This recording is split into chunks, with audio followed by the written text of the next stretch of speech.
Pemirsa, TNI Angkatan Udara AU diharapkan tumbuh semakin kuat dalam rangka menjalankan mandat sebagai penjaga kedaulatan negara.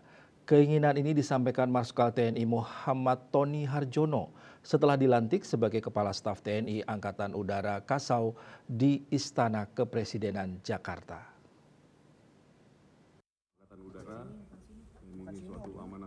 Dikutip dari kantor berita Antara, Presiden Joko Widodo menginginkan angkatan udara yang kuat bukan untuk menakut-nakuti musuh, bukan pula untuk berperang dengan negara lain, tetapi menjaga stabilitas kedamaian di kawasan.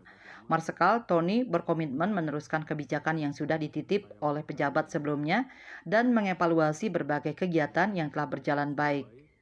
Angkatan Udara harus sesuai dan harus kuat sesuai dengan apa yang termaktub dalam Undang-Undang 34 tahun 2004 tentang TNI.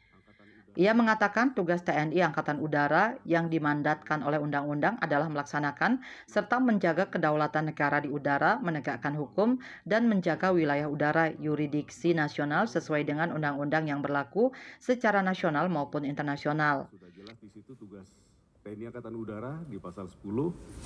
Ya, ada 4 tugasnya ya, sebagai melaksanakan menjaga kedaulatan negara di udara, matra udara, kemudian menegakkan hukum dan menjaga wilayah udara yurisdiksi nasional sesuai dengan undang-undang yang berlaku, baik nasional maupun internasional, yang melaksanakan pengembangan kekuatan matra udara dan pemberdayaan wilayah potensi. TNI Angkatan Udara juga melakukan pengembangan kekuatan mantra udara dan pemberdayaan wilayah potensi di udara. Menurut Tony, seluruh mandat tersebut merupakan amanah besar dari Presiden yang harus ia emban dan pertanggungjawabkan. Bali Post melaporkan.